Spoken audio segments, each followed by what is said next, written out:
Okay, well, welcome everybody to the next episode in our Make Ideas Happen webinar series. My name is Katrina and I'm part of the enterprise support team here at Oxford Brookes. Lovely to meet you all. So enterprise support, what we do is we're all about taking your passion, putting it into action and supporting people to make their ideas happen, as it says here. Now, throughout this webinar, if you have any questions or thoughts, then please make sure to make use of the Q&A feature down below. If we could keep any questions that are coming in that Q&A box, that will help us kind of facilitate those questions and make sure that we can answer it the best that we can. And you also have the chat box on the side as well, which you can make use of. And I'm delighted to be joined here today by a fellow alumni, Efe. He's going to be taking us through a workshop on how to build resilience in times of change. So Efe, over to you. Thank you so much, Catherine. I hope everyone can see my screen. I am so excited to be here with all of you guys. I'm so excited. It's like going back to university, but without actually leaving the state of Canada. So today we'll be looking at building resilience in a time of change. This is one of my favorite subjects. And the reason is because there are a lot of things that I have added into the slides that also played a huge part in the period of my studies while I was trying to finish biomedical science as well as finish my master's. So this is in a way, a refresher might be for some of you, and it also might be the first time you've heard a few of these things, but nonetheless, like Catherine said, if you have questions, please do not hesitate to write those down so that they can assist in passing that through to me, and I can support you as best I can. So, like we said, building resilience in a time of change, and no better time than the present right now for us to get into this. And today, our overview for what we're going to go through is what is resilience, what causes you to lose resilience, what are the pillars and the practices of resilience, and how do we build resilience, benefits of resilience, key takeaways, as well as the Q&A at the end. So if we dive right in quickly to what is resilience, resilience itself, as psychology, psychology defines resilience as the ability to mentally or emotionally cope with a crisis. And on our screen, we can see it's the capacity to recover quickly from difficulties. It is what gives people the psychological strength to cope with stress and hardship.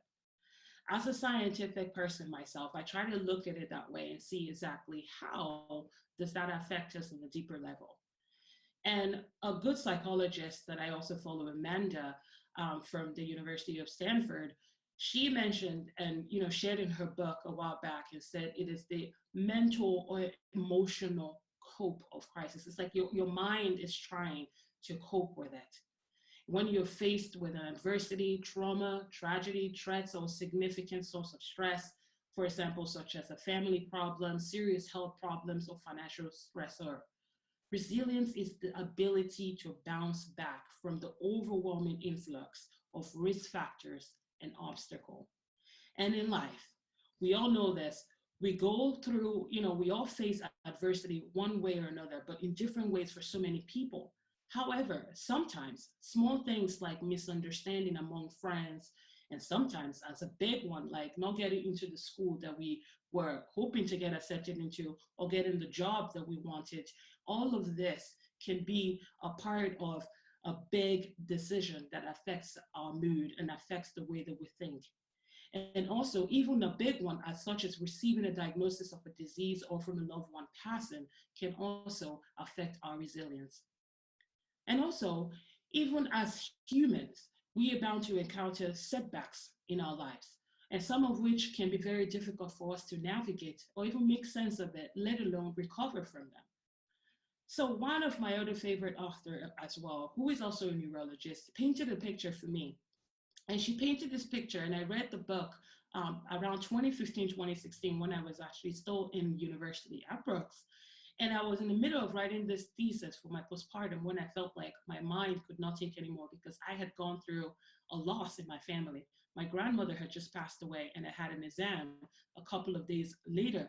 For me, I couldn't function. All I knew is, yes, I'm strong. People were telling me how good I am. If I needed to take time off, I could. But in my mind, I've been prepping for this day. I've been excited about this exam. I'm excited to graduate with the rest of my friends. And then life circumstances happened. And I felt like I was getting attacked from left and from right. But what I decided to do was still push through. I decided to push through because I knew that if I did, and I allowed myself to stay focused on the present good thing, which is finishing my education, I was looking at it from this angle. I had been deprived in education for such a long time that I didn't go to school for almost 11 years. So by the time I finished high school at 13, I was home supporting my family, helping to take care of my younger sister, and with whole chaos of everything happening, I felt like I just couldn't go. And there was no money. There was literally no money. So I felt like this was my opportunity to do this and try my very best. And if it doesn't work out, but that's great, then I can go home and mourn with my family and knowing that I've actually done my best. Of course, the university encouraged me to take the time out, but we all walk in different ways, and the way we handle things is also different. What you might do might not necessarily work entirely for me, and the way you cope with stress might not entirely work the same way that I cope with stress. But this neurologist, Linda Graham, she painted that picture for me, and what she said was, human brains are primed to respond to threatening situations, automatically releasing neurotransmitters and hormones in the face of danger. Why? To help us regulate our or flight, our fight or flight response. That's amazing because our mind is already like thinking, how can I help? How can I help you? Yet this same reactive system can become dysfunctional if we are traumatized or under a constant state of anxiety. That's what I was experiencing. It was a dysfunction. I was trying to make sense of what was happening. I was trying to recover quickly, even though I know that was impossible because someone has just passed away. So I was trying to make sense of the present by drawing on the positives of my life and use that as an anchor to lift myself up. It's not always easy, but this takes practice, and we'll get into that very. But yes, when this happened, we are less able to access that part of our brain. When the dysfunction happened and that chaos began, then we're able to access the part of our brain that are good at finding creative solution or making plans for recovery, which is why we need to learn to manage these stress reactors and redirect them to induce calmer states of being. So for me, I had to think about it. Do I want to just let everything that I've worked hard for to just go to waste, or do I want to try my best and see what happens? So I decided that the best thing I was going to do was go right ahead. And although as much as resilience involves us bouncing back from different experiences, I've also discovered that it can also involve profound personal growth if we allow it. So looking now, how do we build resilience? I think I've just gone scrolling fast there, but how do we build resilience? We build resilience. Oh, sorry. What causes us to lose resilience? Sorry. Material things, events, and circumstances, including self-induced one. And let me break that down. There are lots of various reasons why we actually lose resilience. Something that challenges us, something that makes us to question what we're doing, something that, like we said at the back, an event such as a health factor. All of this can go into that. But material things, what are under that umbrella? If you look at your finances, for example, with lots of jobs right now with our current environmental issues, could also cause us to lose our resilience because you're thinking, where is my meal going to come from? A lot of people we know are struggling to make ends meet and provide food for their family and be able to figure out where they go next from here. There's also those material things as in, if you look at it, that also falls under health itself, struggling with health issues or reoccurring illnesses. There's families in there as well that we can actually look and see that challenges, there might be challenges at home that is causing you pain or have increased your responsibility, limiting you to do what you wanted to do. And for me, I felt like as a young teenager, My role was to go outside and play.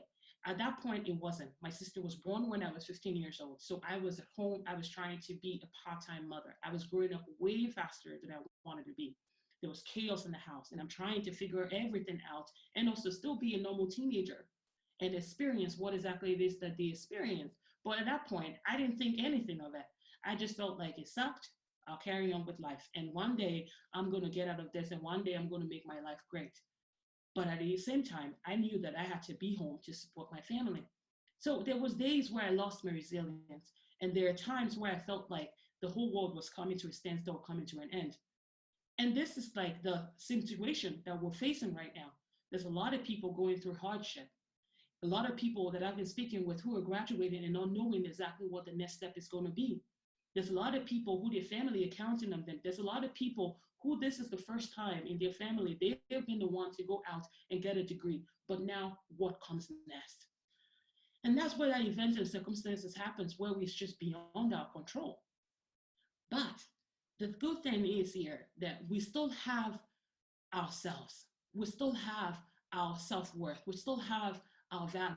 We still have our strengths. And those are the things that I'll be using, explaining later, that we can use as our anchor to keep on practicing resilience every single day. Resilience is a daily mission. It's a work in progress that never ends. You carry on building on it each and every day by taking little steps to ensuring that your mood is uplifted, that your mindset is correctly in a nice way, that you can make sense of what's going on, that you're looking on the positives of life. So event circumstances such as a situation that comes from your left and your right angle that are beyond your control. For example, this COVID-19 is one of them, and how self-isolation is affecting so many people right now and their mental well-being. It has left so many people feeling discouraged, panic, elevated anxiety, and even lack of confidence because so much of our goals and plans have had to be derailed. We've had to put it on standstill. And that isn't nice. If at least we are the one making that decision, perhaps it would be easier to swallow. But because this is a situation that we didn't create, we don't know when it ends, we don't know where it's going. It, of course, has been causing a lot of anxiety and fear and worry for so many people. And guess what? It is okay. And we'll talk about mindfulness and meditation and also showing yourself compassion very, very soon. And when we look at the self-induced one and how all of this play in the factor of losing resilience, it goes on and on. Because if you think about your inner limiting beliefs, your inner critiques, allowing that and giving it like a free access VIP pass to come into your mindset can create a way to self-sabotage yourself before you even begin. And it could come in a way where you experience it as fear, despair, lack of courage, fear of failure, crazy, like even laziness. Laziness is one thing that we don't look at, but sometimes there's the positive laziness, as I call it, and the negative laziness. The negative laziness, I call this the part where you want to do something, but rather than trying or pulling on a support system to say, hey, I'm kind of actually just down right now, but I know I want to try to get this done. Is there something that you can help me? Jump on a Zoom call with a friend and just get a good motivational pep talk, something that leaves you feeling recharged. But instead, we take time out to just sit and say, you know what, I'm just upset with the world. I just want to wallow today and just do nothing. And that's okay. But the difference is knowing when to kind of stop and move from one place to the other. So that way you're still moving in the right direction. And the other thing I wanted to mention as well is critical self-talk.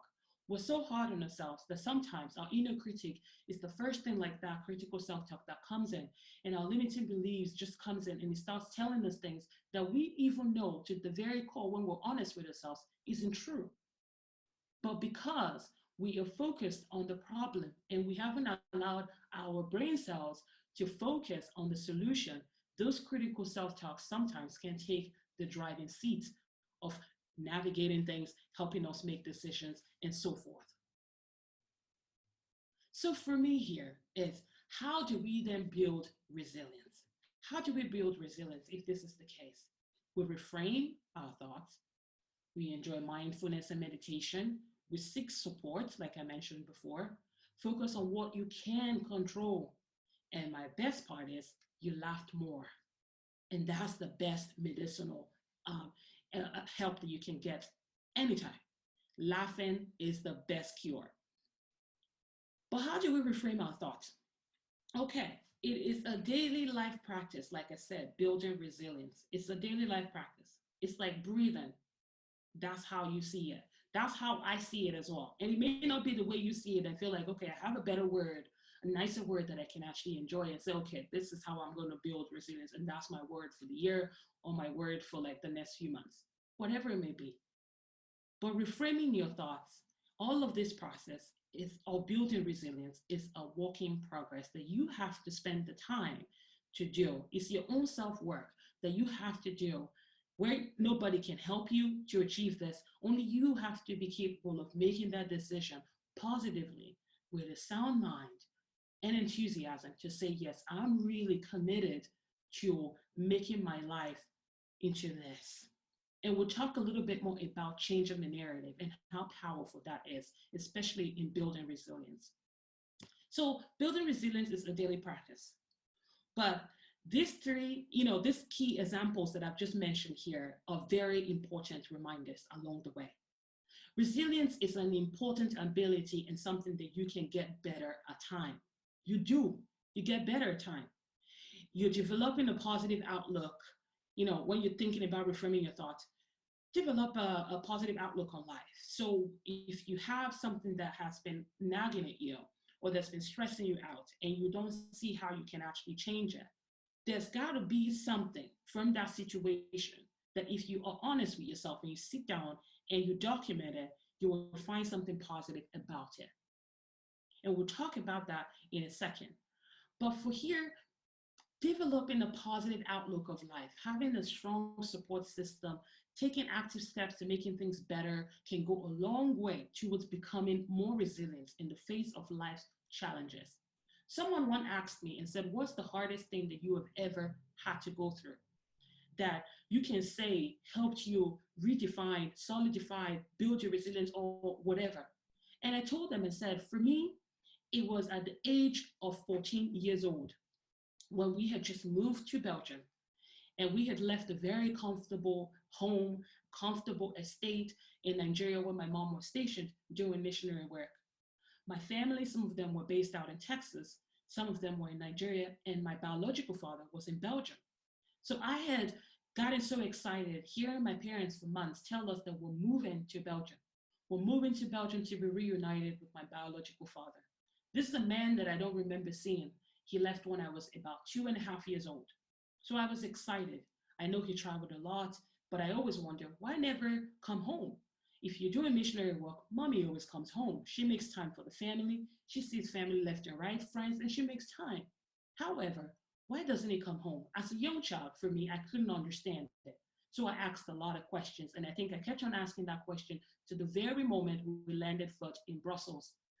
So when we arrived, prior to this, we had received pictures of what our house looked like. My mom had sent an amount of money to get our rooms sorted, our school sorted. So by the time we moved from one safety net, we arrived into the next safety net, everything was just like easy peasy.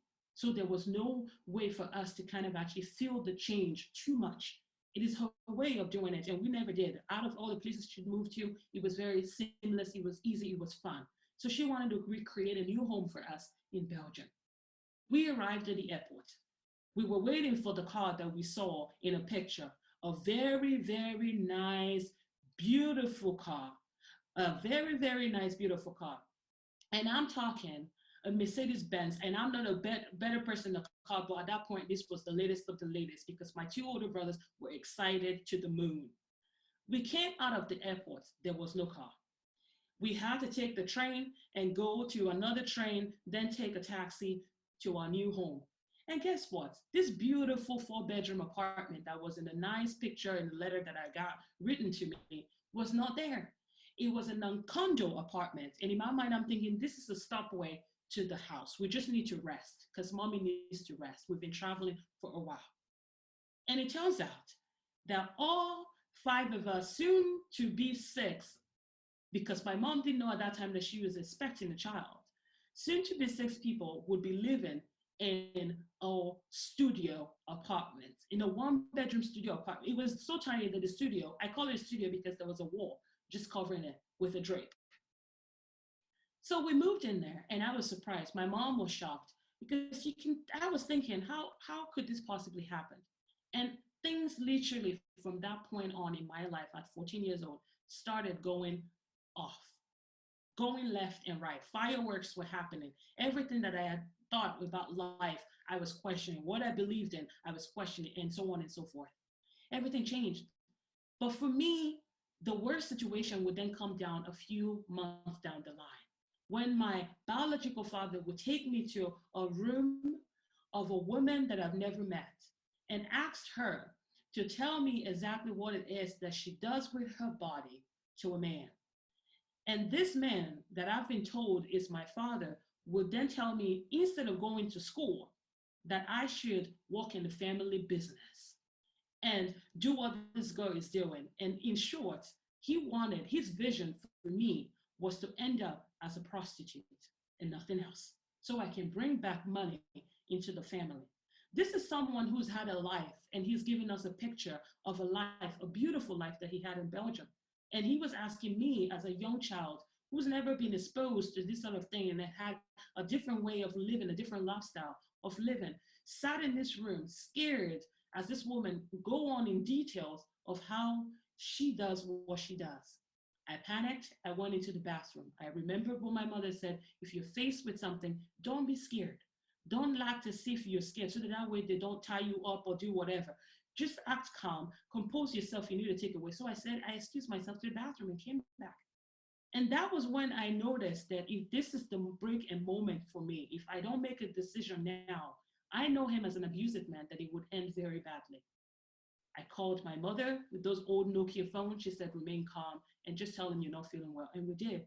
But for a very long time, that was the image that he saw for me. To become a prostitute, to not become anything. He would say constantly, you're no good for nothing. You're not going to be anything. And that's where I started changing the narrative when we left that place a few months later after my mom found out. She took herself and her pregnant child after she miscarried and lost one of the twins due to excessive bedding, including myself. I started reframing it. If we could leave, things would change. My mother and I talked about it and we left. And we left. And it did change. It took a while, but it did change. And I was reframing my thoughts every single day. And it might not be the same situation for you, but some of it might resonate in the sense that there's things that you have been faced with in life that has challenged you and make you feel like with everything now going on, that you just can't do it anymore. But you have to keep going. You have to keep going, because if I had listened and I had stayed and I had yielded to something that I didn't believe was my true purpose, I won't be here today sharing this information with you. I won't be here today sharing my knowledge of what I've acquired about the world with you. I wouldn't have gone to school. I wouldn't have been an alumni. We would have never met. These moments would not be happening because it would have been a different world for me. So reframing your mind, your thoughts is such a good way. So instead of getting stuck in the loop of a negative emotional, roller coaster, focusing on looking on the small ways that you can, you can actually like make or break. Why don't you look at the small ways that you can tackle the problem? Make changes that would help you on the long term with whatever you're going on. Focusing on the positive things like your health. I'm alive. I have family. I have good friends. And I'm just so grateful for that. Things that you can use to help you get out of those negative mindsets. Meditation is so good. Sit down, read, whatever it may be. Go online and go to one of those apps that can help you meditate. Whatever it is, use those things to help you pull strong. I do music every Saturday for 30 minutes. My favorite pianist is Ludovico. He's an Italian pianist. I fell in love with him again while I was in university back in 2012. He created this soundtrack and I was like in love with it. And every Saturday, even till now, I would put it in my ear for 30 minutes and tell my husband, I just need to recharge. I would just put it in and listen to music. Just let it washes over me so that way I can start my day refreshed. I do it on Saturdays because it's my day to be uninterrupted. So whatever it is, seek support. Having people you can trust and confide in is an important thing for building resilience. I didn't have that growing up. So a lot of the decisions that I make fell down on me, and I had to grow up so faster because I couldn't trust people, because the people in my home I couldn't trust, especially looking at a man that was in a very powerful position in my life. So that affected everything else that I could do in reality. I couldn't trust people. But in time, in college, I found my best of friends. People I still know to this very day who put me in check and say, okay, girl, you need to take things easy. Girl, you're being too much. Girl, you just need to stop because you know you got this. People who can tell you straight and keep it 100% with you are the people that you need to be seeking, support with. Find a mentor, get a counselor, someone you can confide in. A confidant is who you need. So that way you can talk about your difficulties with ease and you're coping with so many things. And that's the way that they can help you break it down and put everything into focus. And you can control things by looking at the things that you're good at, your strengths, not the weaknesses. You can look at way of taking realistic steps into achieving things and improving your situation. And laughing more is good because all of this just plays into the whole things we've just gone through. Laughing can decrease stress. Sorry. It can decrease stress and boost up your immune system. This we know for a fact is scientifically proven. So try watching a funny movie. Get Netflix and chill. If you don't want to do something, I know a lot of people are saying go on your goals, go on your goals. If you want to take a minute just to recharge, then do so. You deserve it. Laugh with your friends. Get on house party and play some games, something that challenges your mind at the same time, make you fall in love with yourself. Something that helps you remember how awesome you are. Something that keeps you optimistic, so that way you can look at a situation and consider what's the best solution of tackling it and not just looking at the negative all the time. That helps you look on the bright side of life. And look at the benefits here of building resilience. The benefits of building resilience are countless. It helps you with coping with stress in a positive way. That is itself is known as resilience. And it has many health benefits that you can see on the screen: longevity, lower risk of depression, and greater satisfaction with life. I don't know about you, but I know for a fact that I want to have a great satisfaction with my life. And that's been my mission since I was 14 years old, when I knew that the card and the odds were against me. I changed my narrative by changing the situation first, taking myself out of the problem, taking myself out of harm's way, because I knew if we stayed, not only my mother was going to get bitten every single day and I'm going to get beaten every single day, but one person would have probably lost their lives. So for me, it's so important that you realize this, that there's benefits to being resilient. It takes practice, it takes time, but don't give up. And I didn't even add in there that when we moved to Belgium, nobody in my family, except for my biological father, spoke French. I had to learn French through music as a child in my school that I was in, my private school that I was in. By the time we got to Brussels, I had to decode all of this from singing to writing words one by one. This is how I learned French, so I can support my mother and translate, especially times where he was manipulating things in a home and telling people certain things about my mother and withdrawing her benefits and also many things that was happening, craziness. I was listening. I had to grow up. I had to pay attention so I can save my family. And in the end, it benefited me because by the time I got to university, I took more French lessons. It benefited me because by the time I finished my biomedical science, I got my job as a scientist in Oxford Biomedica. I was there and I finished Oxford Biomedica. And as soon as I did that, I went on to GSK in Belgium. They contacted me straight out of LinkedIn and was like, we're looking for someone with a scientific background who knows how to speak French and who understands about this coding system. Can we hire you? I said, yes. I moved back to the same country who once destroyed me, my home. And I went back there and I used the knowledge, the benefits of pushing myself through all the difficult challenges that I faced in life. And I was able to clear not only my student loan and my debts, I was able to clear the debts of my mother's in only 5 months of working as a consultant doing this job. And that job of GSK then opened up an avenue. By the time my husband and I decided that we're moving to Canada, Accenture again reached out to me and said, we would love to employ you as the scientific senior analyst for our Accenture Vancouver branch. And here I am today. Can you imagine if I had said yes to sit down in that room with that man and that woman, and said yes to not even testing the limits or pushing myself beyond my comfort zone, and said yes to just stop in my tracks and not go any further or think about the possibilities of how amazing this world would be, and said yes that I wasn't enough, that I wasn't good at anything, and I wasn't going to be anything, and said yes to all the limiting beliefs, I would not be here today reaping the benefits of all the hard work of what I dreamed of as a little girl, living the successful life that I planned out, that I worked hard for, that I bled for, that I cried for, that I suffered for, that I endured, that I overcame. So college, university was all hard. I know it's hard for a lot of people, but please bear in mind that you got this. Use those support system. Use the people who are there to help you. Your coach, get a mentor. Get someone that can help you look at life and just take it from one place to another, and they are in a different mindset than you. Get someone that sees your potential and isn't afraid, isn't jealous, but they will push you to succeed. But at the same time, you have to do the work yourself. All of these things that I've shared with you also involved me doing the self-work. I couldn't rely on my mother. She could only chime in with good words, positive affirmations. But it was up to me to accept them, to see myself that way, to love myself, to appreciate myself. So my key takeaways for you today is resilience does not eliminate stress. I know that it doesn't erase life difficulties. No, it doesn't. And it may not take away all the pain that you may feel sometimes, but it does get better. I promise you that it does get better.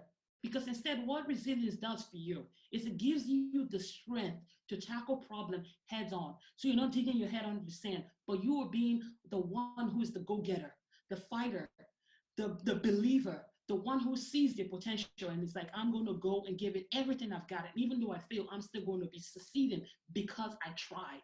Because failure, fear of failure, I would mention that now. It's not to threaten you. Don't see it as a negative thing. See it as your life audit, as a feedback of your life to help you grow and change things. So don't be afraid of that. So resilience gives you the strength to tackle your problems, to overcome adversities, to move on with your life by changing the narrative, by not reliving the event over and over again and staying in a state of remission, but instead confronting your problems head on by writing it down. Gratitude journaling, writing it down, expressive writing, how you feel, how that situation make you feel. Be detailed as much as possible. Write it down. Giving yourself structure from your notes of ideas one by one, how you're going to tackle it. And what this does is then leads to new perspective. Because when you write it down, you can then find new ways that you weren't thinking of before, but your hands were already created on a piece of paper. So look at it that way. Write it down. Start giving yourself a chance to craft your ideas, and especially when you're going through a terrible situation. If you can't talk to someone yet, write it down. And you would see how you feel on April 27th will be very different on how you feel in June 12th. It will be like a tally, an audit of your life, because by the time it gets to December, when you look back at what you've created, like I always do, it's amazing how I felt on my birthday, how I felt on my lowest point in May or in April. Everything changes. So write all these things down and take a life audit as you progress, as you face new challenges. Use them to grow. Use them to help you sort of actually take all these setbacks and turn it into a beautiful, blossoming human being yourself. Use them to build your character, your personality, and even compassion and kindness for yourself and for others. Your pain doesn't keep you stuck. For me, it was my motivation. I didn't want to stay in that life. I knew that there was better for me and I deserved better. So I fought for better. And I wasn't going to let anybody tell me that I wasn't worthy of it because I knew that I was. So I went for it. So writing it down and practicing mindfulness, like I said, helps you. Meditation, doing something that makes you happy, and self-compassion. Treat yourself the same way in kindness as you would your best friend. There's something I encourage people to do, and that's self-compassion break. It's taking about 5 minutes once a week or as much as when you need it to be mindful. Be mindful by bringing to yourself the issue that you were worried about. Bring it to your mind. Put it there and let yourself just wash over it. Write it down. And then second, remind yourself that you're not alone. We all go through struggles, but what are you going to do with it? How are you going to handle this? Challenge yourself. How am I going to handle this? Am I going to come out as a boss, or am I going to come out as someone who isn't ready to actually go for the life that I know I deserve? You get to choose because you have the power of choice. It's something I also detailed in my book, Faith Over Fear. We all have the power of choice, but sometimes we can't see that when we're deep in our issues. So self-compassion, be mindful, remind yourself you're not alone, and be kind to yourself. Give yourself the same advice as you would your best friend. And remember, it's all about taking healthy steps every single day when it comes to building resilience that helps you contribute to finding your inner silver lining, the outer silver lining, as you continue to look on the bright side of life. I want you to know, as we draw to the end and we go into the questions now, that there are going to be setbacks in life, like it says here, setbacks that happens that you cannot change, and they create so much pain in you. Things that make you question your own existence. I've been there. That make you even wonder why exactly you were created. Why are you even here? And it's okay. But don't allow the darkest of your thoughts to define the rest of your life. Move beyond that. Challenge yourself. Ask people that you know, that you can trust, that can tell you straight on what you're capable of, how awesome you are. It doesn't matter if they have to repeat it all the time. It doesn't matter. It doesn't matter. Just keep going. Keep going. Don't stop. Don't let anything change how you feel about yourself. And like my favorite quote says right here, life doesn't get easier or more forgiving, but we get stronger and more resilient when we put in the self-work. So there's not a quick fix. I'm so sorry if you came here thinking that there was, but there is you. And the power that you have is that there's nobody else like you. And that's your power. So you got to find out from all these things that I've shared with you today, what are your taking points that you're going to use to help you navigate the rest of your college years or university years, say in the UK, your next steps, and what you're going to do. There's so many setbacks that I've endured this year. Launching my business, especially my clothing line this year, I felt like that was there. But whatever it is, just think to yourself, how are you going to do this? How would all of this work? And at the end of the day, keep pushing yourself, because I did. I pushed myself regardless of the situation that's happening, and I launched a clothing store. Even though it was meant to be in January, I pushed myself, because why not? If it's there and it succeeds, great. If it doesn't succeed, okay. But push yourself. That's what I want to tell you guys today, and my encouragement is push yourself. We all have resilience within us. Don't give up on your dreams. Don't give up on yourself. Ask for help, ask for support if you can't do it, and you just need a little reminder, a nudge. I'm here, your academics are here.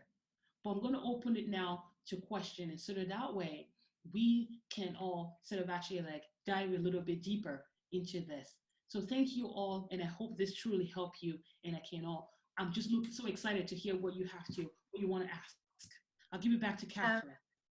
Thank you, Efe, for that and for sharing your story. I'm going to kick off a few questions that we had. I know that, so Barbara is wondering, she says, I was wondering how to overcome bad friends. How to overcome friends? Yeah, bad friends. Bad friends. Negative friendship relationships. Yes. How to overcome negative friends is this. If you have actually been in the present, whether or not you grew up together, there's some people that you grew up together that just won't be friends forever. It's just how it is, because you evolved, and some people tend to stay as they are. In my experience, the time that I've changed, I've seen a lot of people come out of their shells, and as you said, negative friends. They come back to you and talk to you as if you owe them something, or your life is moving to a different direction. One thing I would give you as an advice is this: don't judge them.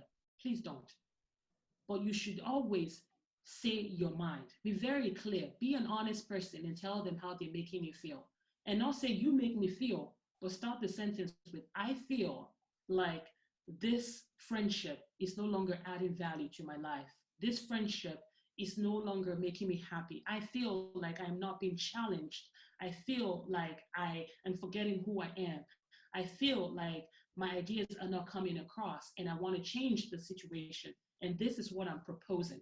If you think that there is a way that you guys can can fix it, great. But if you feel like they're not going to change, then you still suggest it. But then you have to be brave enough to move yourself out of that situation. Because I had a lot of negative friendship where people wanted me to smoke when I was actually going through all that crisis. I was asking people for help and they wanted me to actually go ahead and start, running around and going to people's houses and staying in random people's houses. People wanted me to skip school. People wanted me to leave my family alone. People thought I was stupid for being a teenage second mom or supportive mom with my mother. They wanted me to be outside. But at the end, it didn't matter because what did I want? So you got to think about what you want for your life.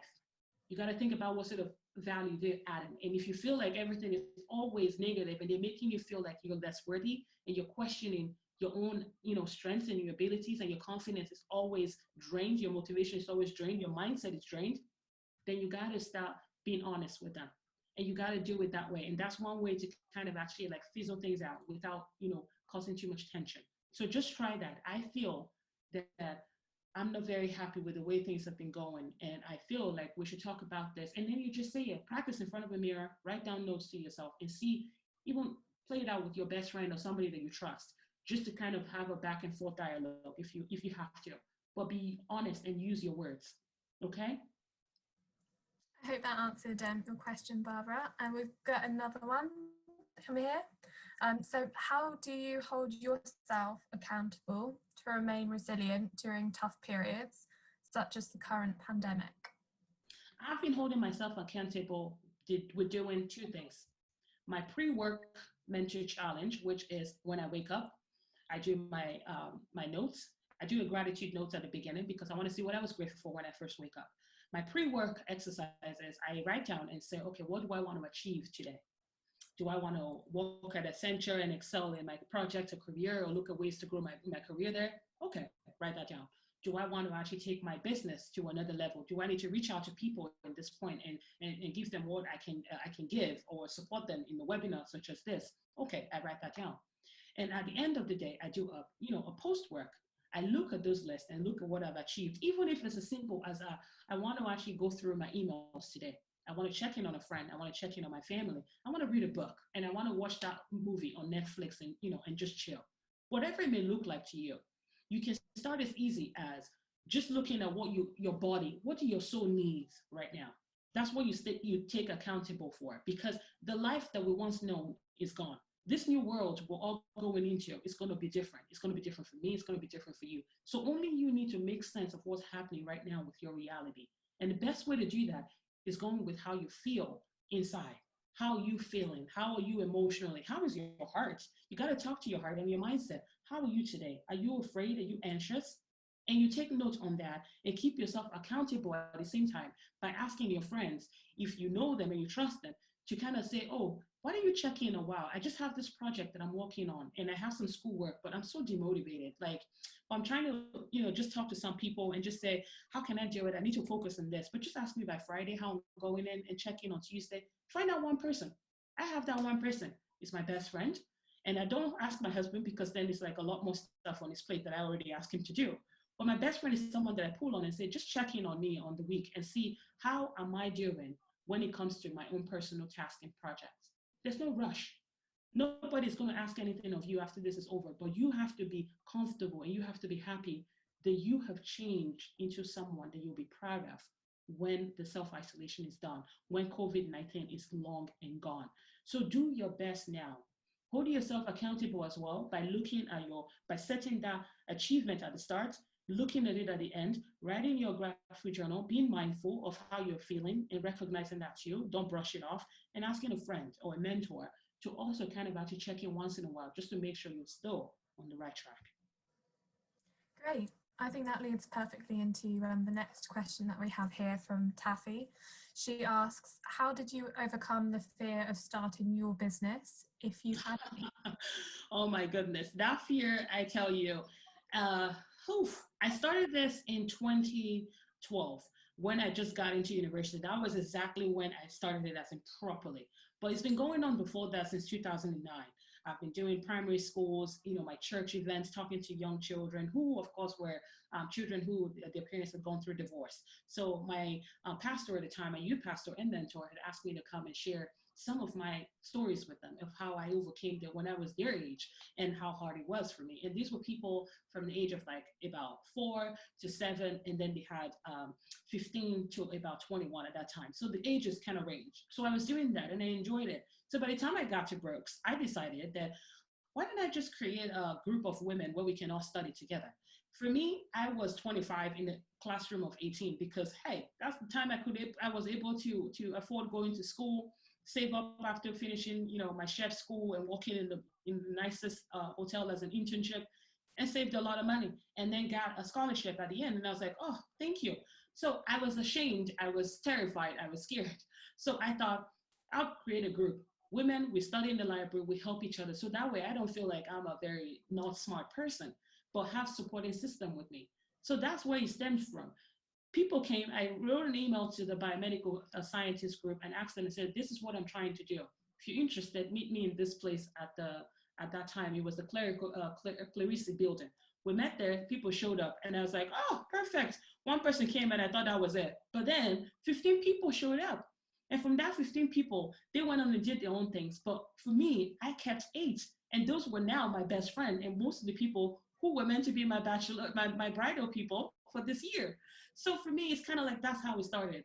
And I reached out to people. I started off as well with student ambassador. I did that, and I would speak at perspectives events, open days events. I would go off. They would send me off to UCAS fairs and things like that. So I was telling them what I wanted at Brookes, and they were giving me that opportunity. Then they started doing Brookes Engage. So I got part of Brookes Engage, empowering and coaching young students to come into education, especially from lower income homes, because that was a passion and still is a passion of mine, how hard it is to save up. I know that. So for me, I was putting back. And from there, I decided to register my company. And I registered my company in 2007. And that was because I started this contracting work. And I thought, oh, perfect, since I'm a contractor, I'll put my business under that umbrella, even though I've been doing things prior to that, speaking engagements, finding out people to collaborate with on LinkedIn, on social media, on Facebook, Instagram, whatever outlet that we had at that time. And I used the Brookes as a herb because they had the outlets, they had the connection.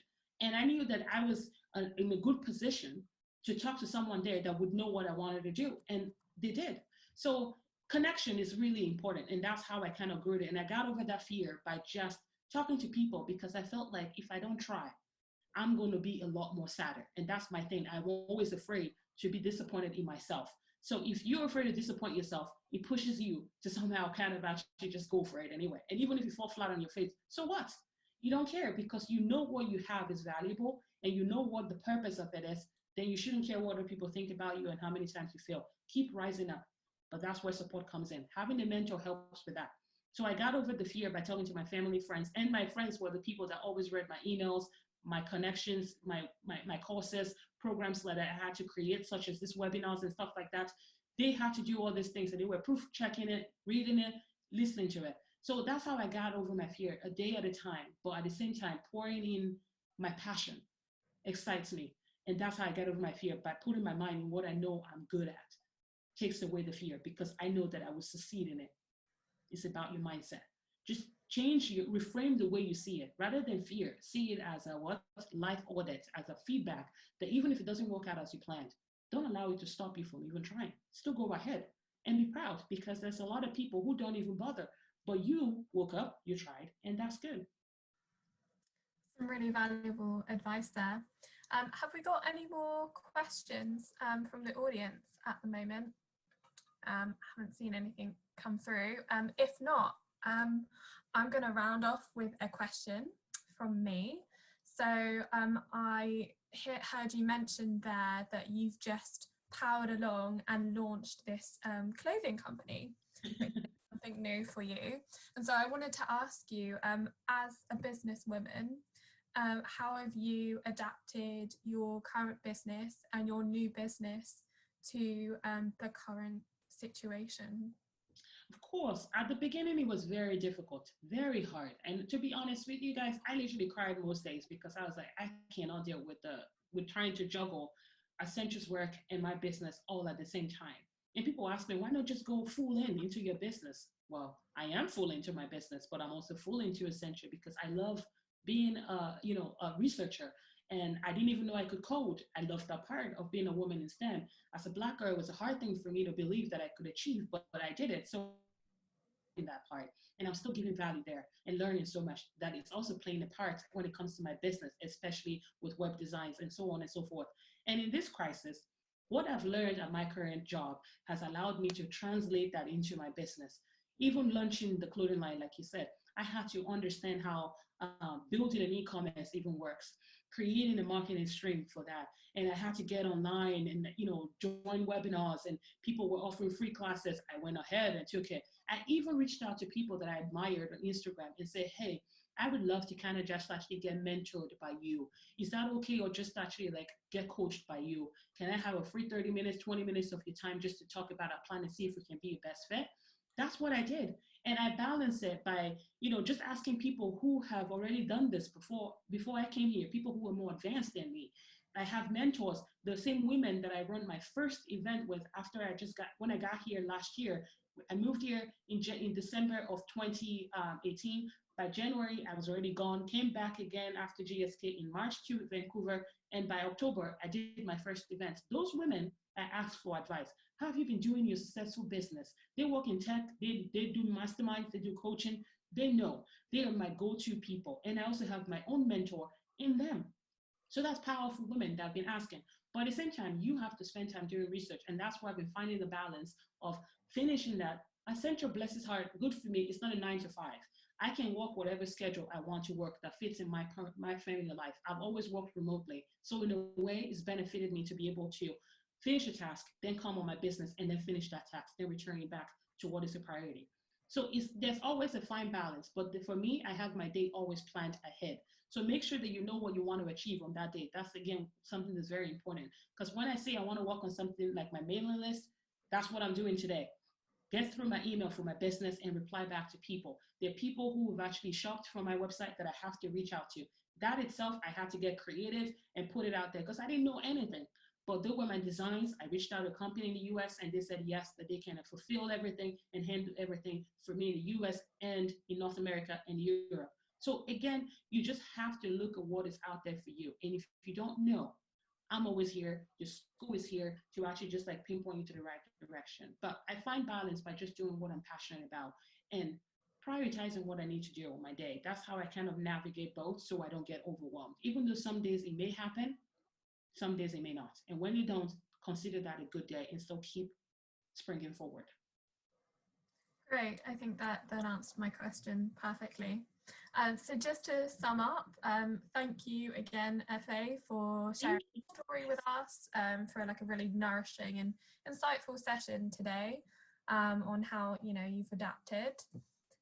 If you'd like to watch this episode, we have recorded it and along with our other episodes. So we're working to put that online so that's going to be a lasting resource for you all. And if you'd like to follow up with Efe or get in contact, then stay connected with her with all of her connections on screen.